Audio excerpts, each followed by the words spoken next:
There is now a place you can go to bet on the Super Bowl. Also on the weather this afternoon, on what the Federal Reserve does next month, on who the next pope will be, on whether a foreign leader is still alive by Christmas, on whether the United States invades Cuba this year. 18 months ago, most of that didn't exist. Now it's in the App Store, in the ad breaks, in the group chats, and it's legally in nearly every state, including states where sports betting is a crime. The laws in those states didn't change. These simply are not bets. Not legally. Legally, they are financial contracts filled in the same category as corn futures. One company took a sports bet, renamed it, sued the federal government, and won. The same company advertised itself as the first national legal sports betting platform. Kalshi lets you legally trade on anything, anywhere in the U.S. Okay, It ran that ad in California and Texas, where sports betting is illegal. Sports betting in the commercial, not sports betting in the courtroom. Whichever one it needed that day. And it isn't one company. It's Kalshi, Polymarket, Robinhood, Crypto.com. Truth Social is opening one too. The range has no floor. You can bet on a war. This year, Green Beret was arrested for betting on a war he helped plan. More than $20 billion a month now moves through these platforms. On Super Bowl Sunday, a single platform saw over $1 billion traded in one day, in the range of the entire legal sportsbooks handle for the game. And the share of it collected in state taxes or set aside for gambling addiction or held back by a single consumer protection rule? Zero. None of those rules apply. You can do it at 18. And by the platform's own numbers, most people who sign up lose money within 3 months. $20 billion a month, most of it from young men, no guardrails, no taxes, made legal the day a court agreed it wasn't gambling. Someone built that. Someone is getting rich on it. And the people whose job is to stop it is suing to protect it. Somewhere tonight, an 18-year-old is putting money he doesn't have on a 2 a.m. tennis match, certain he isn't gambling because the app calls him a trader. He will lose it. Most of them do. Every law written to stop this is still on the books. Not one of them repealed. They just don't apply to anyone because someone changed what they call the thing. That's not a loophole. It's the entire business. So how can one company call itself a sports betting platform in its ads and stand up in the federal court and swear it runs no such thing? Because both are true. Bet and financial contract were never opposites. They are the same act.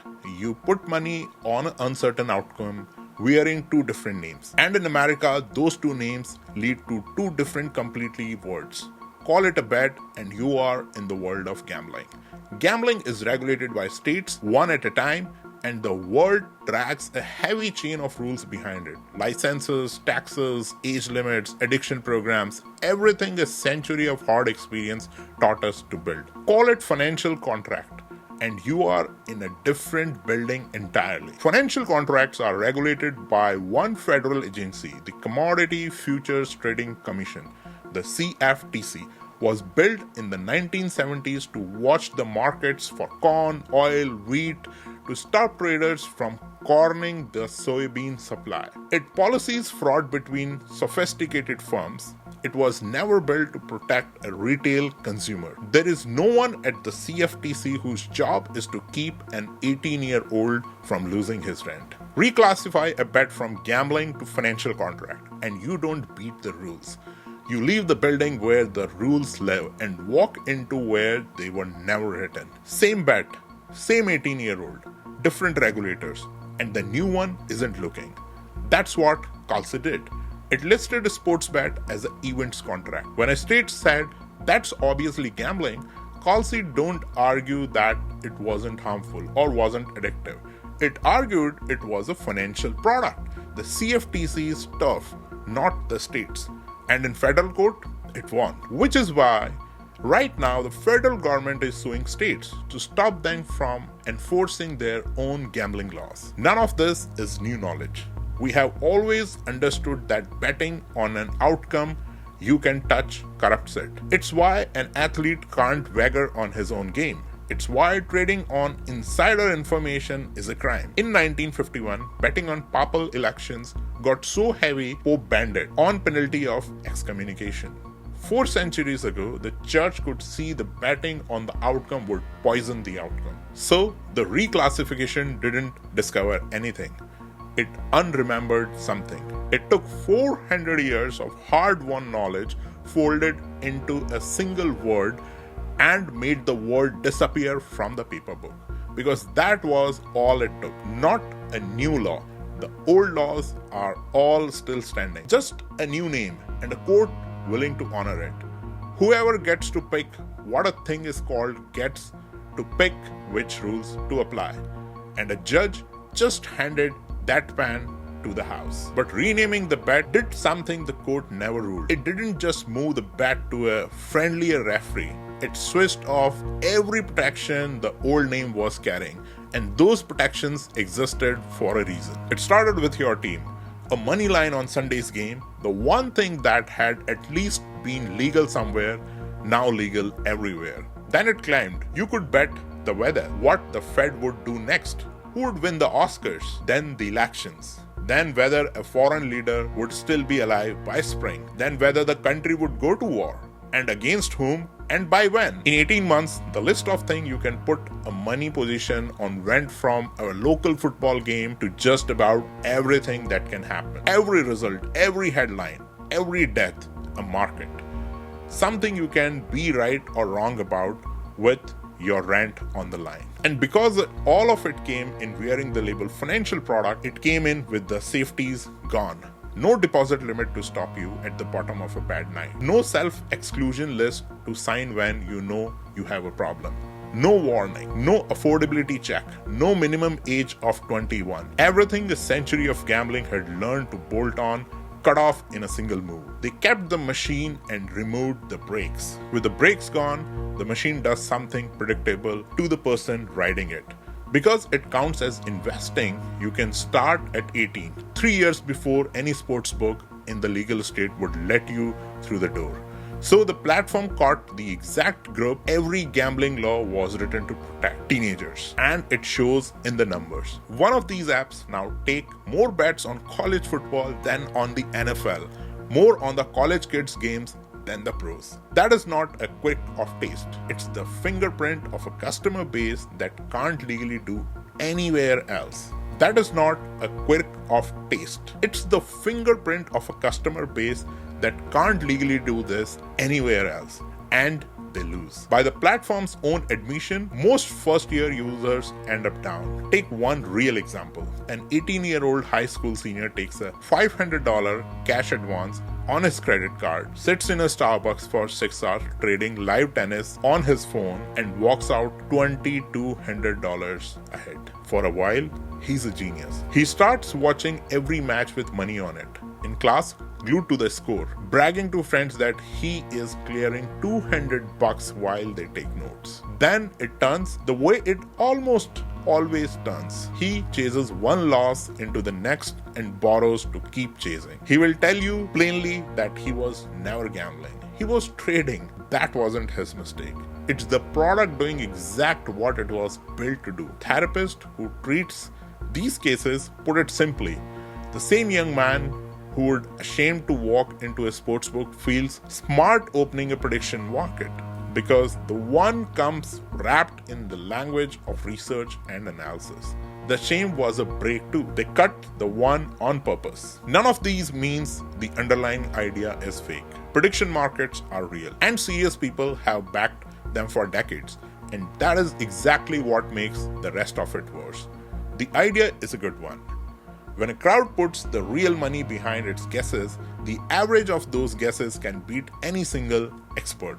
A market run at University of Iowa forecast presidential elections better than the professional pollsters for decades. Nobel laureates signed their names to the concept, putting out what a crowd quietly knows is real and powerful tool. But look at what made Iowa work. It was small, it was academic, and it capped every bet at $500 deliberately, because the goal was to gather information, not to make anyone's paycheck. That cap was the point.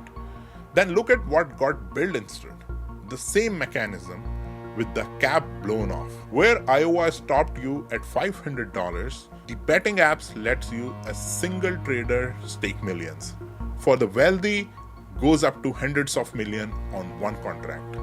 Everything that made the tool worth having, the small stakes, the limits, the purpose, it's precisely what they stripped out. They kept the part that separates you from your money and discarded the part that made it worth doing. The wisdom of the crowd minus the wisdom. And at the top of the cascade, where the stakes stop being money at all, you find the thing this design was always going to produce. Last year, a Special Forces Master Sergeant helped plan a classified American operation to capture the leader of Venezuela. Before it happened, while it was still a secret he was helping build, he opened a Polymarket account through a VPN and bet on it, on his own mission. As the date neared, prosecutors say he pushed in about $30,000, all of it on the raid succeeding. It did. He won roughly $410,000. Then he moved the money to a foreign crypto account and asked the platform to delete him. He is not a glitch in the system.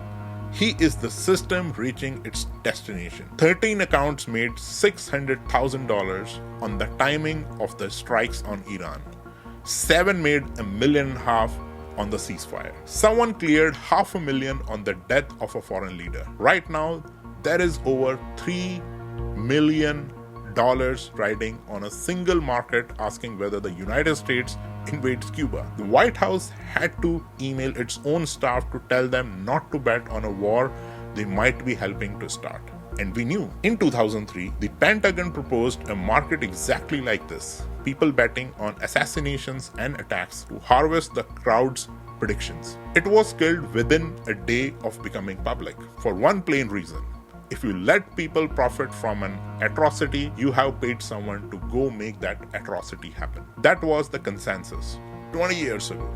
We built it anyway. We just called it a prediction market. In 18 months, it climbed from your team on Sunday to a soldier betting on a war. Every rung, a thing that used to just happen to you, now a position with nothing left to slow it down.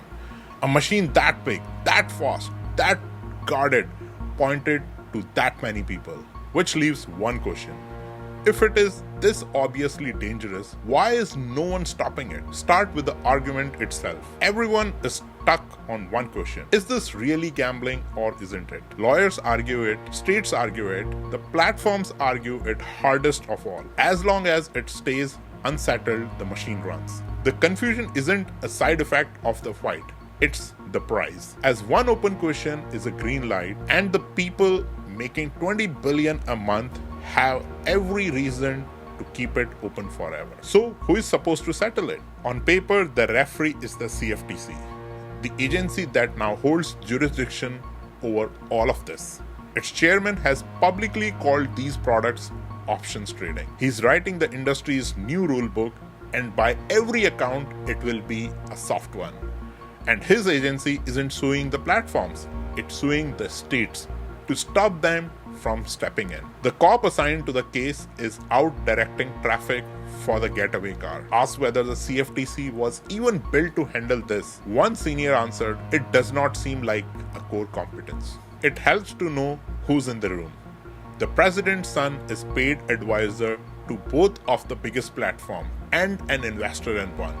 The president's own social network is opening a prediction market too. The family that appoints the referee has a stake in the game. And this isn't a red or blue story. However much it looks like one, both parties have taken money. The bills trying to rein it in are bipartisan.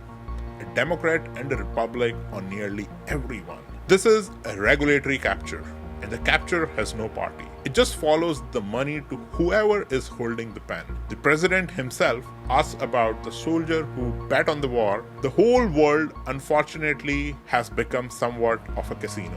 I'm not happy with any of that stuff. In fairness, wanting one national rulebook instead of 50 isn't crazy. And prediction markets, done right, are worth having. The scandal isn't that Washington took the wheel from the states. It's that it handed the wheel to one agency with no mandate to protect an ordinary person, and everyone who voted for it knew that's gonna happen. That's what the point. The repairs aren't mysteries. Ban the markets on death and war. Put the age back at 21. Write the insider trading rules. They exist as bills, going nowhere. While that fight races towards a Supreme Court that may settle the future of American gambling on the meaning of one word, which leaves the one move that's yours. You can't fix the category, but you can stop buying the refrain. When a product taking your money swear it isn't gambling, that's investing, that you are the smart one of being here, that isn't a description. It's a sales pitch. And by now, you know that what's it's hiding. The game, the weather, the election, the war, none of it used to be a position. Your team winning on a Sunday was joy, or it was heartbreak. It was never a payout. The weather was just the weather. An election was something you voted in and then worried about. A war was a tragedy you watched, not a trade you timed. Each of them was simply part of being alive. One by one, they all got turned into a market. Something with a price. Something you can be up or down. And that is the part that outcasts any lawsuit in any bill. The machine didn't just take people's money. It changed what an event is. It reached into the ordinary business of being a person, caring about a game, following the news, loving a place, fearing a war, and ran a live money line under all of it. So the real cost was never missing the taxes or even missing the rules. Remember that 18-year-old in the Starbucks. When it caught up with him, he called a national gambling hotline. What it offered him was therapists, the paid, the kind he couldn't afford. He told them he was $2,000 in debt. He isn't cautionary tale at the edge of his business. He's the center of it. And the damage that outlasts the debt is quieter. He says he can't watch a tennis match anymore without doing the math on what he would have made. That is the thing being built here. A generation that meets every game, every headline, every death as a green number or a red one. Once there's money on it, you can't just watch it. You are rooting for the number. That is the thing you can't tax back or regulate back or win back in the court. And it happened on purpose, to make a small number of people very, very rich. The danger was never that they might let you bet on a football game. It's not that once everything is a bet, nothing is just yours anymore. Not the game, not the news, not the end of a war.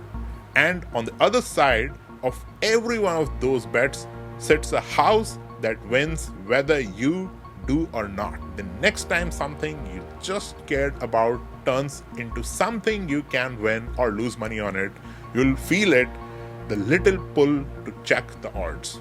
That pull is the tell. It means someone has built a market out of your attention and you have become the thing being traded. They don't just open a casino. They turn the whole world into the board and they put you on it. If this changed how you see the next thing someone turns into a bet, subscribe. I follow what's quietly being turned into a market and who's getting paid every week. I'll see you in the next one. Thank you.